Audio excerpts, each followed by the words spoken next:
Assalamualaikum warahmatullahi wabarakatuh. Bismillah walhamdulillah, wassalatu wassalamu ala rasulillah wa ala alihi wa sahbihi wa man nasarahu wa wala. Ashhadu an la ilaha illallah wahdahu la sharika lah, wa ashhadu anna sayyidana Muhammadan abduhu wa rasuluh. Allahumma salli ala sayyidina Muhammad wa ala alihi wa ashabihi ajma'in. Rabbi shrah li sadri wa yassir li amri wahlul 'uqdatam min lisani yafqahu qawli. Subhanaka la ilma lana illa ma 'allamtana innaka antal 'alimul hakim. Allahumma ij'alna minal ladzina yastami'una al-qawla fayattabi'una ahsana. Allahumma inna na'udzu bika minal barasi wal jununi wal judami wa min sayyi'il asqam. Allahumma inna hadha al-marada jundun min junubik tusibu bihi man tasha' wa tasrifuhu 'amman tasha'. Allahumma fasrif 'anna وعن بيوتنا وعن أهلنا وأزواجنا وذرارنا وبلادنا وبلاد المسلمين واحفظنا مما نخاف ونهذر فأنت خير حافظا وأنت أرحم الراحمين. استغفر الله العظيم إن الله غفور رحيم ولا حول ولا قوة إلا بالله العلي العظيم. أما بعد. Muslimin muslimat rahimakumullah, alhamdulillah kita merafakkan setinggi-tinggi bersyukuran kepada Allah. Dan pada malam ini kita diberikan ruang dan peluang untuk kita hadir ke rumahnya, dan telah pun kita melaksanakan salat maghrib secara berjamaah, dan insya-Allah kita menyambung kembali kuliah akidah dengan menggunakan kitab Aqidatun Najin fi Ilmi Usuluddin yang telah ditangguhkan selama 6 bulan karena ujian daripada Allah Subhanahu wa taala pandemik Covid-19 bermula bulan 3. Jadi alhamdulillah dari hari ke hari kita dah boleh melaksanakan khususnya kuliah maghrib. Cuma dalam PKPP ini kita dibenarkan 30 minit sahaja. Jadi kita kena atur SOP dari panduan pandemik Covid-19 ini. Jadi alhamdulillah kalau kita menelusuri PKP ya, diawali dengan masjid ditutup. Berbagai macam kita nak sebut tanggapan ya, pendapat, pandangan apa ni masjid itu, rumah Allah. Kemudian hari ini dibuka dengan norma baharu, penjarakan sosial semita. Ada juga pandangan kata apa berjemaah sembahyang Jumaat lagu mana tidak merapatkan saf, malah merenggangkan saf semita-semita.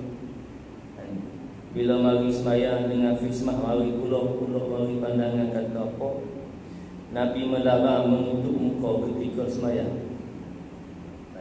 Maka apa pun, bila mana ada darurah, perkara yang boleh mendatangkan mudarat, maka dia kaedah hukum qawaid fiqhiyah ad-darurah tubihul mahzurat. Perkara mudarat mengharuskan yang dilarang. Jadi bila ada mudarat, maka membenarkan perkara yang dilarang sebelumnya. Bukan saja-saja kita nak menjarakkan semita, bukan saja-saja kita nak pakai fismah. Demikian juga bukan saja-saja dulu ni kita tidak berjemaah di masjid, malam Jumaat pun kita tidak hadir masjid, melainkan datangnya larangan daripada uli amri yang berpegang dengan hukum tadi, ad-darurah tubihul mahzurat. Bila mana ada mudarat mengharuskan yang dilarang. Baik, muslimin muslimat rahimakumullah. Ya, alhamdulillah fasa-fasa itu telah berlalu. Ya, fasa masjid tutup lah, masjid buka. Cuma kita masih lagi perlu menjaga apa kita sebutkan SOP tadi, kerana masih lagi ada apa kes-kes yang baru, ya, dengan kluster-kluster yang baru. Demikian dengan apa mutasi baharu pada virus tersebut, maka kita perlu masih lagi wajib akur dengan SOP garis panduan tersebut, ya, sebagai nak memutuskan rantaian wabak tersebut. Muslimin hadirin yang dirahmati Allah. Jadi insya-Allah malam ini kita akan sambung setelah kita berhenti 6 bulan, iaitu kita masuk pada sifat yang wajib bagi Allah, sifat yang ke-9 atau sifat yang ketiga daripada sifat al-ma'ani, iaitu pada muka surat yang ke-75. Kitab Jawi Rumi muka surat 75, Kitab Jawi muka surat 28. Wal ilm, di situ ilmu dan keterangannya. Wa qala al-muallif rahimahullahu ta'ala wa nafa'ana bi'ulumihi fi darain amin amin Allahumma amin. Dan kata musannif, wal ilmu, artinya yang ketiga daripada sifat ma'ani itu ilmu. Artinya mengetahui, iaitu sifat yang mawjudah, yang berdiri ia dengan zat Allah Ta'ala, yang ta'adud ia dengan suatu, atas wajah meliputi dengan dia, atas barang yang ia dengan dia tiada terdahulu sembunyi.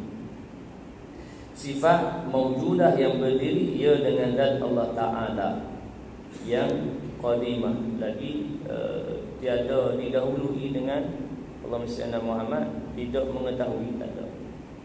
Berbeza pada makhluk, mukhalafatuhu lil hawadith, bersalahan dengan makhluk ni. Makhluk ni didahului dengan tidak tahu. Malah ada alat untuk Allahumma salli ala Muhammad nak tahu, nak boleh ilmu ni kan. Dengan sempurna akal kan. Kalau tidak sempurna akal, maka ya, payahlah nak belajar.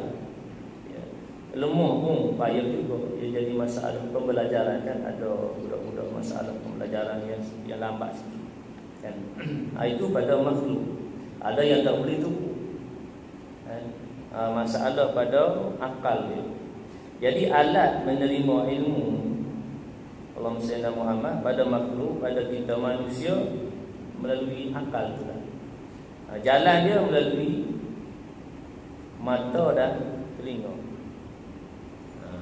Salah satu dari keduanya, sekurang-kurang salah satu dari keduanya, mata dengan telinga. Baik itu bila tak cukup, tidak sempurna panca indera pada mata dengan telinga, makna dua-dua dia. Lahir-lahir, Allah SWT kita bicara dulu, mukallaf. Lahir-lahir dia mata buta, telinga buka. Bisu dah apalah pasal dia tak sebut dan bisu kau dah bisu kau, dua tu. Lahir-lahir buta dan pekak. Maka bayi ni lahir ni sampai besar dia ni tidak jadi mukallaf. Kalau yang lahir tak mukallaf lagi lah, sebab dah balik lagi.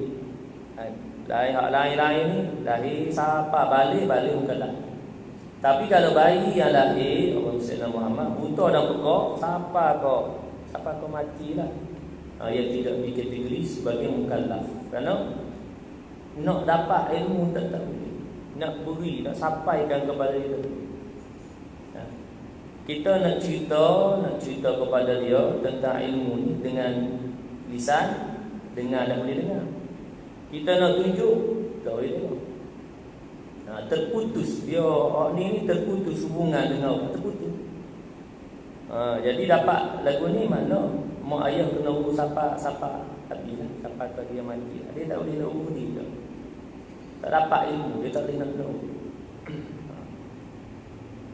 Tapi biasa je. Kalau buta, dia dengar, dia tidak kau dengar. Pendengaran dia pula, orang yang buta pendengaran dia sebut lagu mana? Peka. Dia boleh dengar mana? Dia orang yang buta ni kelebihan dia pada telinga pula. dan juga daya ingatan.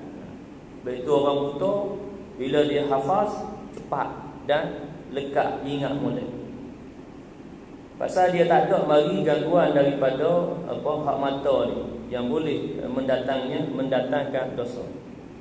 Orang buta dia hafal cepat, betul dia ingat kuat. Dia ingat tu lekat molek. Kalau kita hak jelek ni apa ada dah boleh cepat hafal, mudah ingat. Itu bermain pula, menengok pula maksiat dan sebagainya, duk mari lupa pergi mari. Kemudian telinga dia peka. Dia boleh kena pasti jalan, bunyi jalan kaki, jalan orang dia tahu dah siapa dia. Kalau suara lagi lah, suara dia boleh. Pasal telinga dia, kerana dia buta maka telinga dia peka. Demikian juga kalau dia pekak mata, pekak dia mari dengan bising. Mata dia celak, ya, dapat melihat, maka mata dia tu dia boleh tengok tu pergerakan mulut. Maka pada mata tu pada bahasa isyarat pula. Baik, masing-masing ada kekurangan lah yang disebut sebagai OKU, ya, orang kelainan upaya. Tetapi Allah beri kelebihan dalam perkara yang lain. Ya. Demikian juga kita ni hak berasa sempurna, panca indera, mata dapat tengok, telinga boleh dengar, mulut, lidah boleh cakap, ada kekurangan. Tak boleh kata kita ni sempurna, perfect. Kerana kita masih lagi dalam ruang lingkup makhluk, ada perkara yang lemah pada diri kita. Sebab itu kita tak boleh berasa hebat. Tak boleh. Walaupun kita belajar tinggi mana pun, tak boleh berasa hebat dengan orang lain. Walaupun orang yang kita nak berasa hebat ni, orang ni tak belajar mana pun, setakat pondok tak boleh. Pasal gitu makhluk. Baik. Berdiri sifat yang mewujudah, yang wujud, yang berdiri ia dengan zat Allah Ta'ala. Ya, tak perlu kepada sesuatu yang lain. Dengan suatu yang ta'aluk ia dengan suatu, atas wajah meliputi dengan dia, atas barang yang ia dengan dia tiada terdahulu sembunyi. Tak ada orang sembunyi. Tidak didahului dengan tidak tahu. Kalau didahului dengan tidak tahu disebut jahil, tak tahu. Makhluk mula-mula tak tahu, didahului dengan tidak tahu, jahil. Kemudian belajar, maka sebab itu kita diwajibkan belajar. Talabul ilm fardhatun 'ala kulli muslimin wa muslimah. Menuntut ilmu wajib atas sekalian orang muslim dan muslimah, lelaki dan perempuan yang muslim. Khusus menuntut ilmu fardu ain, nak meluluskan diri dia melaksanakan ibadah kepada Allah. Yang lain-lain tu tak apalah. Yang fardu ain pasal nak meluluhkan diri dia. Fardu kifayah tak apa pasal ada orang yang dah belajar, ada orang dah dalam bidang ni, maka terlepas kewajipan pada orang lain. Jadi pada makhluk didahului dengan tersembunyi dan tidak tahu. Kemudian baru belajar terokor ni, baru tahu, barulah jumpa hak di perut bumi dan sebagainya. Itu pada makhluk. Tetapi pada Khaliq tak ada apa tersembunyi, tak ada didahului dengan yang tidak tahu ataupun disebut jahil. Maka diketahuinya Allah akan yang dahulu dan lagi akan datang. Yang dahulu-dahulu dan lagi akan datang diketahui oleh Allah. Makhluk setakat dia tahu lah. Subhanak la ilma lana illa ma 'allamtana innaka antal alimul hakim. Suci Engkau ya Allah, la ilma lana, kami tak ada ilmu, illa ma 'allamtana, melainkan yang Engkau ajar kepada kami. Innaka antal alimul hakim, sesungguhnya Engkau lah yang maha mengetahui lagi maha bijaksana. Hak kita tahu ni ya Allah beri. Allah beri ilmu. Kalau Allah tak beri ilmu, tak tahu. Kerana ilmu ni yang Allah ajar. La ilma lana illa ma 'allamtana. Allah beri ilmu. Hatta mari sihir sekalipun, ilmu sihir. Kan? Kita baca tafsir surah Al-Baqarah ayat 102. Ia bukan wujud sendiri ada gitu. disebutkan Harut Marut, malaikat yang Allah turun di negeri Babil, yang sebagai percubaan ujian kepada manusia selepas kewafatan Nabi Allah Sulaiman. Ini syaitan barangkali. Wattaba'u ma tatlu syayatin 'ala mulki Sulaiman wa ma kafara Sulaiman walakinna syayatin kafaru yu'allimuna an-nasa as-sihr. Syaitan yang ngajar manusia ilmu sihir. Syaitan daripada syaitan tu lah. Walaupun mari sihir pun Allahumma salli Muhammad disebutkan bahawa Allah Subhanahu wa taala menurunkan 2 malaikat mengajar sihir. Dan sebelum mengajar, malaikat ni beri nasihatlah bahawa ilmu ni tidak molek. Ilmu ni bawa mudarat. Tapi manusia ni itulah, bila mari satu-satu yang ada manfaat pada dia, boleh dia buat sesuatu yang pelik-pelik lah. Sihir ni pelik-pelik.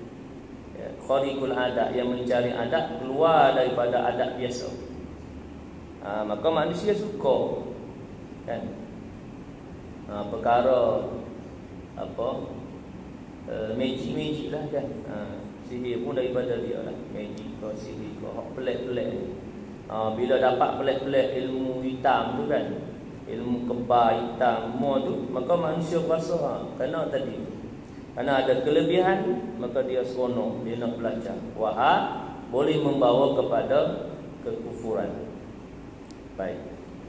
Dan yang sekarang dengan ilmunya yang satu, sebut bahawa tidaklah ada pelbagai. Maksudnya kita nak sebut lagu mana, nak menguraikan yang ni. Dengan ilmu yang satu maksud tidak ada pecahan lah. Ya. Tidak boleh kita kata ada ilmu A, B, C, D, E. Kenapa? Kerana bila ada begitu, maka nak disebutkan ada kekurangan. Pasal apa? Pasal A. Bila ada ilmu A, tak ada ilmu B itu. Ya, tapi pada makhluk ialah makhluk marilah berbagai bidang dan disiplin ilmu. Kan? Macam-macam ilmu ni, perubatan lah, apa semua ni. Dan tak ada seorang pun dia boleh, kita nak suruh mana, semua dia tahu belakang tu. Kan? Kalau dia dalam bidang situ kita katakan agama, dalam luar itu agama lah. Hak perubatan boleh tahu, hak engineer boleh tahu. Tak. Mana dia ada bidang yang disebut fardu kifayah. Dalam mendalami ilmu akidah ni, sehingga tafsir, sehingga terperinci, ada fardu kifayah dia juga. Bukan kita semua wajib kena tahu siapa tafsir, siapa terperinci sehingga waktu pergi dalil ni. Ni mana dalil dia, ayat Quran dia mana? Kita tidak diwajibkan sampai ke peringkat tu. Kita hanya diwajibkan fardu ain kepada kita hanya dalil yang dapat meluluskan diri kita mengenal Allah. Kalau mari dalil tanya dalil, apa dalil mu kata Tuhan tu ada? Kita sebut adanya bumi, adanya matahari, itu dalil dah. Tidak perlu mai kata itu tak sempurna lagi, mu kena mari ayat Quran. Tak. Hak tu fardu kifayah kepada siapa? Kepada Allahumma salli Muhammad, golongan yang diberikan apa tu kita sebutkan tanggungjawab kepada dia. Ya. Kalau dalam daerah ni disebut qadi. Kalau negeri disebut mufti. Supaya apa? Di sana tu orang yang pakar dia, yang tahu lebih terperinci, dapat nak keluarkan dalil. Tujuan dia dapat nak berhujah lah dengan golongan yang mendatangkan, yang nak mendatangkan kekeliruan ya, kepada masyarakat. Bukan wajib semua. Itu hari ni mari ni mana dalil dia, dalil kan? Benarlah dalil yang secara umum yang dapat meluluskan kita. Kalau gitu jenuh kita. Nak atu buat mari ayat Quran ni, buat mari hadis, buat mari ayat Quran. Bukan kita ingat semua ayat Quran hadis. Maka itu ada orang yang ada kepakaran dia, yang mesti ada. Maka mesti ada tu adalah bagi daerah-daerah ni qadi. Dalam negeri mufti. Lepas tu hak besar lagi Menteri Agama. Itulah kan. Mana ada orang pakar dia. Cuma kalau kita boleh belajar sampai tafsir ya, alhamdulillah. Bukan kita kata aku tak perlu belajar, tak apalah.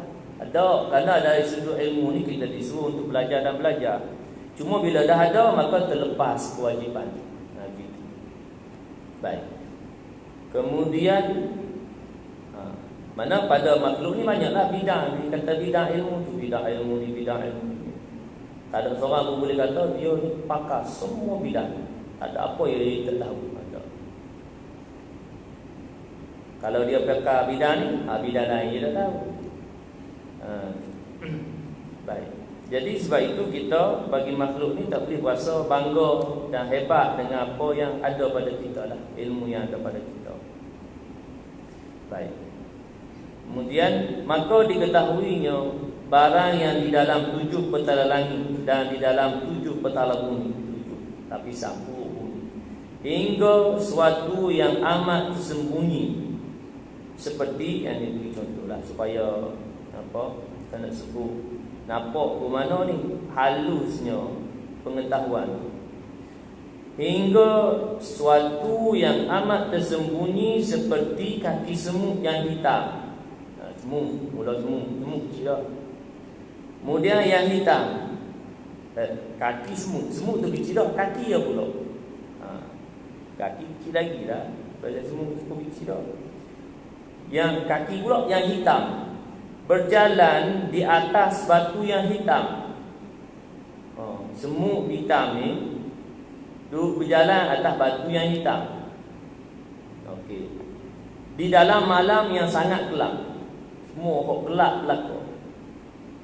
Ni bukan cakap semut.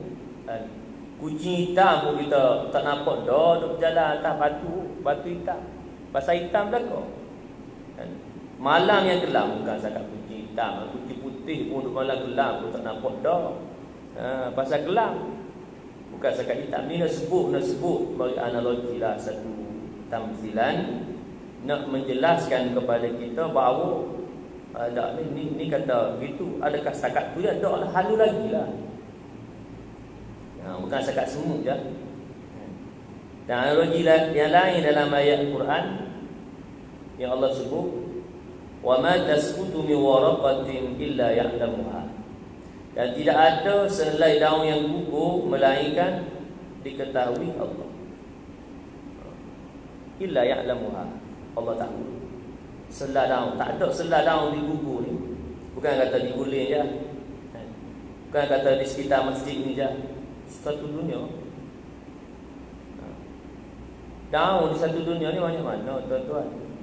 Boleh kira dah. Kita nak sebut sebatang pokok pun dah. Daun di sebatang pokok pun kita tak boleh nak kira. Lainlah kalau pokok tu pokok yang kecil, daun pula besar-besar tak apalah. Bolehlah kira.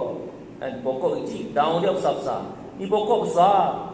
Besar. Daun pula besar, daun kecil-kecil. Tak boleh dah. Banyak tu dah pada sebatang pokok, daun tu pada sebatang pokok. Mana pastinya setiap second tu akan ada daun yang gugur. Setiap saat tu bukan setakat satu je gugur ni setiap saat tu. Kalau kata seluruh dunia tu banyak. Yalah kita nak ni tak boleh nak jangka lah. Pasal perkara tu kita tak tahu. Mana kata kalau kata satu second saat ni diguling gugur satu light, bukan setakat slide. Banyak light lah. Baru diguling di part lain. Secondnya, masanya, saatnya, di mananya. Ni kita analogi dah. Ya. Mana dari sudut apa kita nak melihat bahawa maha halusnya pengetahuan Allah, maha dalamnya. Baik. Ini sebagai analogi lah.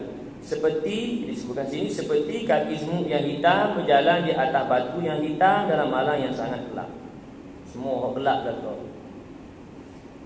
Baik.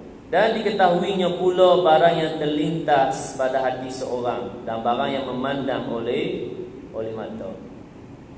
Hak yang terlintas oleh hati orang, hati kita ni terlintas pun Allah tahu. Baik itu bila mari niat ni, nak niat hak tak molek pun Kalau kita menyedari akan hakikat pengetahuan Allah ni, Allah tahu sampai dalam tu, nak niat benda ada molek kita takut. Bukan sakat nak buat ni. Bukan sakat nak buat atau molek nak curi ke apa atau molek buat tu. Niat pun takut dah. Pasal tahu Allah tahu akan niat. Mari takut dah. Terlintas pada hati seorang. Wahadat halal lagi tu. Tak berdosa lagi. Baru mari terlintas nak buat perkara dilarang, tak berdosa lagi. Tapi kerana menyedari hakikat Allah tahu apa yang terlintas tu, mari takut dah. Kalau begitu, pasti dia tidak akan melakukan larangan Allah. Pasal nak mari terlintas pun takut dah. Nak buat lagi takut. Baik. Dan barang yang memandang oleh mata memandang, baik, diketahui oleh Allah, maka diketahuinya yang mawjud dan yang makhluk. Maka diketahui Allah yang wujud, yang ada, ya, yang ada, yang wujud, yang ada, dan yang makhluk, yang tiada. Yang tiada sama ada telah tiada ataupun tidak diwujudkan dia. Maka tiada dikatakan ilmunya itu mudah dan payah. Tidak dikatakan ilmu Allah itu mudah payah. Dan usaha dan nazar, yakni tilik dan fikir. Kerana hak ni puak-puak ni adalah pada makhluk. Kan kita belajar ilmu gapo, matematik tambahan, payah. Kan nak kira ni payah. Belajar fizik, kimia payah. Belajar ni, ini mudah. Itu pada kita makhluk. Ada mudah, ada payah. Kemudian mudah payah tu tak sama pada orang. Orang ni pasal dia excellent. Mudah belaka, matematik tambahan, mudah fizik. Mudah belaka tak ada payah. Pasal itu pada makhluk. Dia tidak sama. Ada orang ni payah belaka.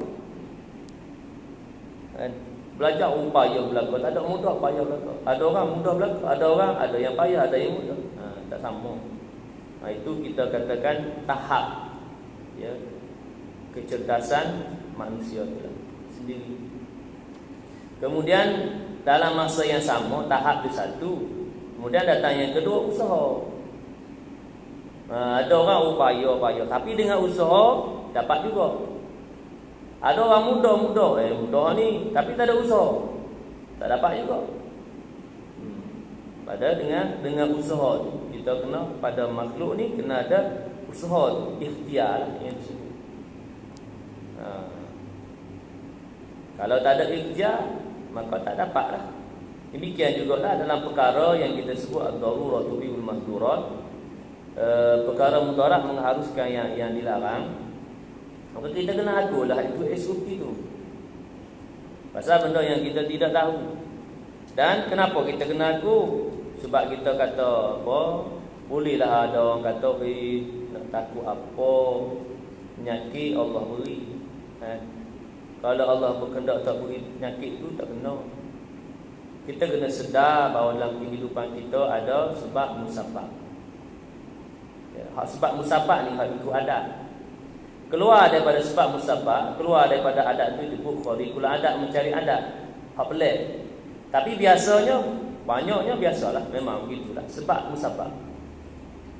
Ni kena ni gini, ni kena ni gini. Ada sebab musabab. Jadi telah melalui kajian pakar apa semua, sekian ni mudah mereboknya kerana dekatnya apa sebagainya, hak yang kita jaga esok ni. Jadi kita kena ikhtiar. Tak boleh berlepas tangan. Tak apalah, penyakit Allah beri, kemudian Allah juga yang sembuhkan. Allah berkehendak nak beri penyakit lagu mana pun kita mengelak kena juga. Memanglah hal tu tekad kita tak boleh nafi. Cuma pada diri kita ada yang kita sebutkan usaha ni, ikhtiar. Dia kalau begitu tak payah kerja, duduk rumah tunggu makan. Ya Allah, aku lapar ni, beri aku makan. Pasal Allah yang beri rezeki, Allah yang beri makan. Cuma usaha ni sebagai adalah perintah kepada kita, wala tansa nasibaka minad dunya, perintah kepada kita nak usaha cari makan. Dan etikad kita semuanya datang daripada Allah. Kita usaha cari kerja pun semua dapat dah. Yang itu Allah beri. Tak boleh pula kita nafi pula. Oh, aku ni dapat ni kerana usaha aku. Berjaya ni kerana usaha aku. Tak tidur malam belajar dan sebagainya. Sebab itu ada orang, belajar sungguh, tak tidur malam. Sikit dah tidur belajar, tapi keputusan biasa-biasa. Nampak? Ada orang belajar sikit lah. Aku belajar dalam kelas ya. Tupu je aku belajar. Lepas tu kelas tak apa, relax. Petang-petang main bola. Dapat urusan excellent. Ni kita semua. Pasal apa? Pasal satu, usaha tu kena usaha lah. Jangan pula kata orang tu usaha tapi dapat biasa-biasa. Orang tu usaha dapat excellent. Itu kerana Allah berkenan nak beri demikian. Tapi didahului dengan usaha. Ikhtiar barulah berserah, bertawakal kepada Allah. Kerana kita tak tahu apa yang akan datang. Ini ilmu ni. Hak akan datang ni kita tak tahu. Harus didahului dengan usaha. Kita sakit, usaha nak cari doktor, ubat. Benarlah Allah yang beri sakit dan Allah menyembuhkan. Cuma di sana kena cari usaha tu jalan yang nak mendatangkan kesembuhan daripada Allah. Kita kena etikad tu betul lah. Memanglah kena begitu. Yang kita sakit, ya Allah beri ujian. Tu kena sabar dia tu. Kemudian ikhtiar. Dapat ubat, kita pun makan ubat, dapat sembuh. Ya alhamdulillah, Allah beri kesembuhan melalui ubat hak kita makan. Tak boleh putus di ubat ya. Makan ubat ni, ubat ni power ubat ni. Makan ubat ni lega tu batuk 3 bulan ni batuk ni. Dapat makan ubat ni 3 hari lega. Sekat di ubat tu pun dah boleh. Ubat ni sebagai jalan yang mendatangkan kesembuhan Allah. Ada orang demam. Demam ni biasa makan Panadol, paracetamol beres dah. Ada orang makan 2-3 papan, tak lega-lega. Itu kata. Bukan di ubat. Ubat tu jalan. Biasanya begitulah. Kerana Panadol ni, paracetamol ni painkiller, tak tahan sakit. Habis painkiller, habis 8 jam makan, mari balik sakit. Jadi hak etikad kita belajar akidah ni semuanya mari daripada Allah. Dan bukan dengan demikian membenarkan untuk kita berlepas diri. Tak payahlah aku kerja, tak payahlah aku ikut SOP ya. Muslimin hadirin yang dirahmati Allah. Jadi secara itu dulu kerana kena aku SOP ya. Mudah-mudahan apa yang kita bicarakan memberikan kepahaman kepada kita. Dan insya-Allah pada pertemuan yang akan datang kita akan menyambung kembali dalam tajuk sifat yang wajib bagi Allah, sifat yang ke-9 ini sifat ilmu. A'udzu billahi minasyaitonir rajim. Bismillahirrahmanirrahim. Alhamdulillahirabbil alamin wassalatu wassalamu ala asyrafil anbiya'i wal mursalin wa ala alihi wa sahbihi ajma'in. Allahumma faqihna fid din wa 'allimna at-ta'wil wa ihdina siratal mustaqim. Rabbana 'alaika tawakkalna wa ilayka anabna wa ilaykal masir. Rabbana atina fid dunya hasanah الآخرة حسنة وقنا عذاب النار. وصلى الله على سيدنا محمد وعلى آله وصحبه وبارك وسلم والحمد لله رب العالمين. سبحانك اللهم وبحمدك أشهد أن لا إله إلا أنت أستغفرك وأتوب إليك. بسم الله الرحمن الرحيم. والعصر إن الإنسان لفي خسر إلا الذين آمنوا وعملوا الصالحات وتواصوا بالحق وتواصوا بالصبر وبالله التوفيق والهداية. والسلام عليكم ورحمة الله وبركاته.